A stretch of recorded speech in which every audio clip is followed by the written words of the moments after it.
Sadhgurunath Maharaj Ki Jai, and welcome to Jagadambe Reads the Holy Books of India, ShrimadBhagavatam178. As you may remember, Saudasa became a Rakshasa and went to the forest. Once he saw a Brahmin couple in the forest, and according to his Rakshasic nature, he caught hold of the Brahmin to eat him up. The wife entreated him to leave her husband. She said, "You're a hero, you're a kshatriya, you're a righteous king, you're not really a Rakshasa.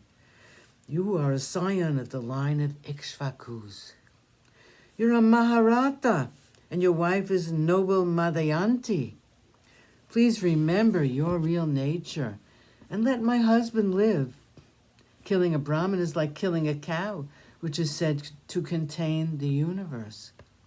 Please kill me and leave my husband alone." He would not listen.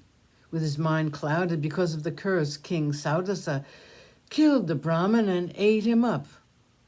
The woman was beside herself with grief and anger, and she said, "Since you have parted a husband and a wife, you will have to accept my curse. You will die when you try to take your wife." She then cremated her husband's bones and threw herself into the fire. After the duration of 12 years, the king resumed his former self. He went back to his kingdom. When he went to take his wife, with his heart full of love, she told him about the curse of the Brahmin's wife, and he had to refrain from taking her. According to the custom of those days, Vasishta the guru procreated a son for him by taking Madhyanti. The child was in her womb for 7 years, and Vasishta had to expel it with the help of a stone. The child was therefore named Ashmaka. He was a very good ruler and upheld the name of his ancestors. Katvanga, the great king of the solar race, was a descendant of this Saudasa, whose other name was Vishvasaha. 112. Sri Rama. Katvanga's son was Dirgabahu, and his son was Raghu. Aja was the son of Raghu, and Aja's son was Dasarata. The Lord, to rid the Devis of the atrocities of Ravana, agreed to descend to the earth. He was born as the son of Dasarata. Rama, Lakshman, Bharata, and Shatrughna were the 4 forms of the Lord, to rid the world of its sins. You have heard the story of Rama often enough, of his wandering in the Dandaka forest accompanied by Sita, his consort, and Lakshman, his devoted brother. This was at the behest of his father. Rama, who was so tenderly brought up by his father that his feet, when touched by the soft palms of his beloved Sita, would become red and hurt like a faded lotus, walked with bare feet in the forest so that his father's name should be unsullied.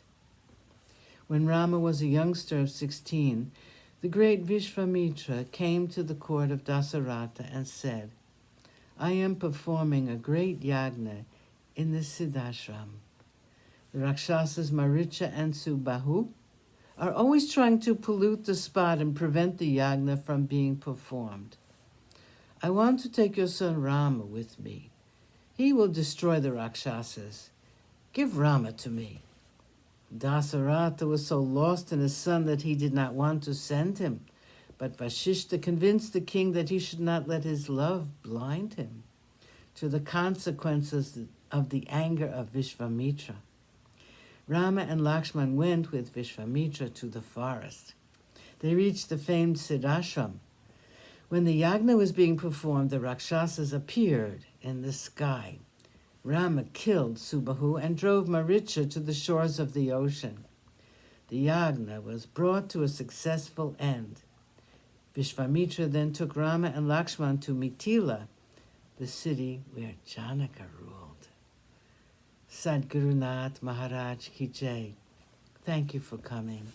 I hope you come again.